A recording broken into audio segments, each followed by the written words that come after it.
Cora Wright is a bear who once lived in the toy department of a big store. Day after day, he waited with all the other animals and dolls for somebody to come along and take them home.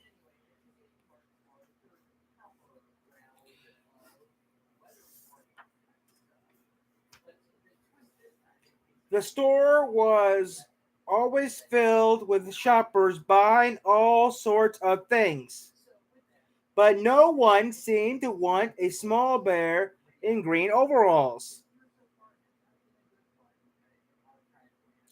Then one morning, a little girl stopped and looked straight into Corduroy's bright eyes. "Oh, mommy," she said, "look at this very look. Look. There's the very bear I always wanted." "Not today, dear," her mother said. "I've already spent too much already. Besides, he doesn't look new. He has lost a bun on one of his shoulder straps."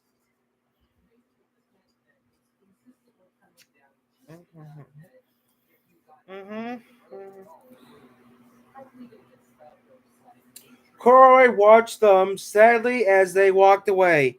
I didn't I don't know I lost a button, he said to himself. Tonight I will go if I can see if I can find it. I really wouldn't care if you lost a button.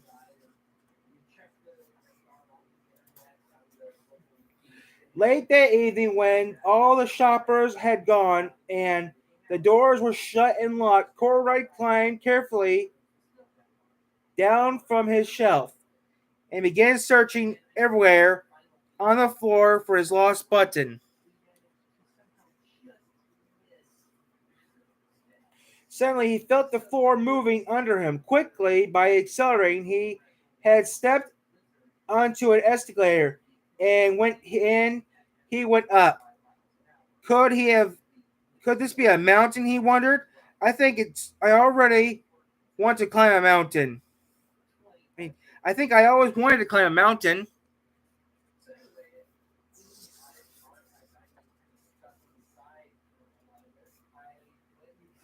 He stepped off the escalator as he reached the next floor, and there before his eyes was the most amazing sight.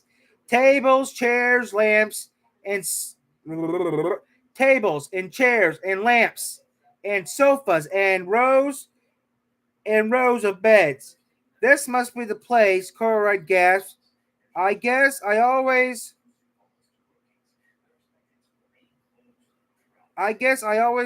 wanted to live in a place like this.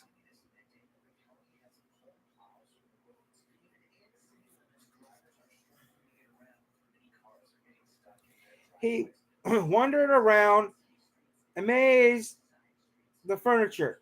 I This must be a bed, he said. I always wanted to sleep in a bed, and he crawled up into a large thick mattress. At once something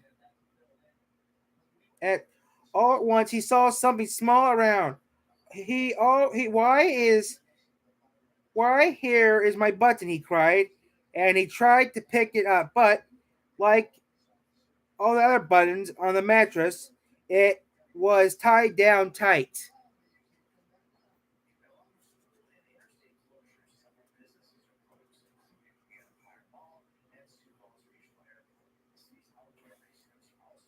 He yanked and pulled with both paws until it popped off. Came the button and off the mattress, tripped and began to fall and began and fell into a tall lamp, bang into the floor. A tall floor lamp fell over with a crash.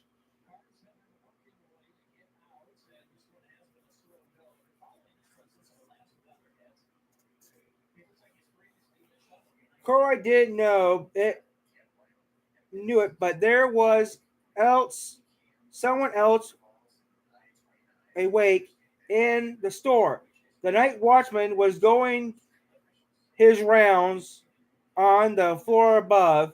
When he heard the crash, he came dashing down the escalator. Now, who do we have? Who did that? He was extremely. Somebody must have been hiding around here.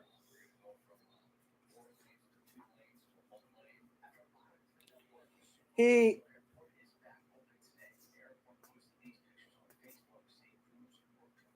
he flashed his light under and over the sofas and beds until he came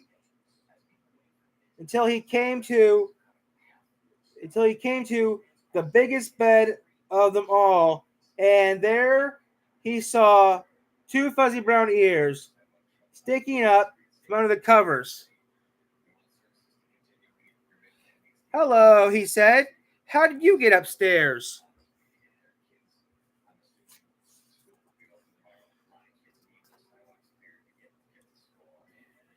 The watchman said.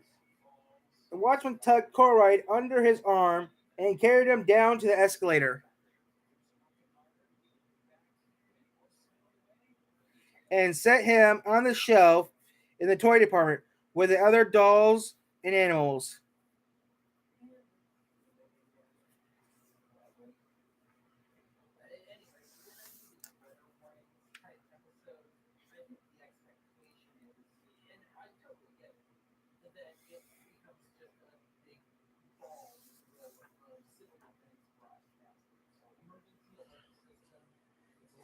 Corduroy was just waking up when the first customer came into the store in the morning, and looking at him with wide, warm smile was a little girl he had seen only the day before. "I'm Lisa," she said.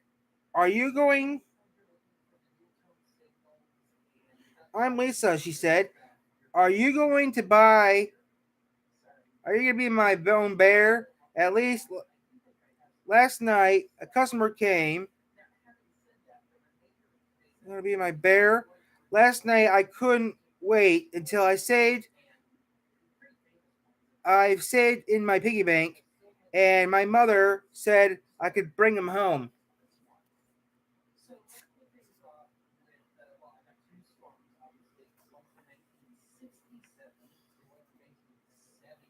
"Shall I put him in a box for you?" She sadly asked. "Oh no, thank you," Lisa answered, and she carried Corduroy at home in her own arms.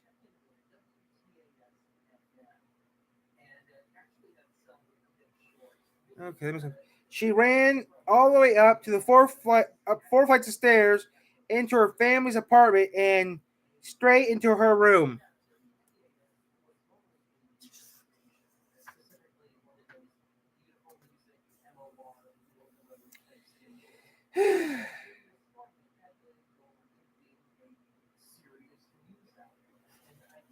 Corey blinked. There was a chair and a chest of drawers and a girl-sized bed, and a bed looked just right for him. The room was small, nothing like that emotion place, the department store. "This must be home," he said. "I know, I always wanted it at home."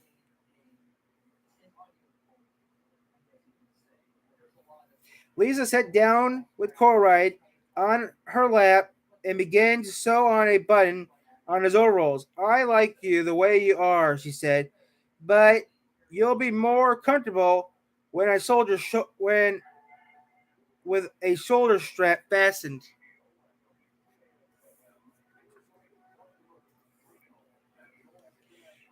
"You must be a friend," said Corride. "I always wanted a friend." "Me too," said Lisa, and gave him a big hug. "How did you get here? You must go back to the toy shelf."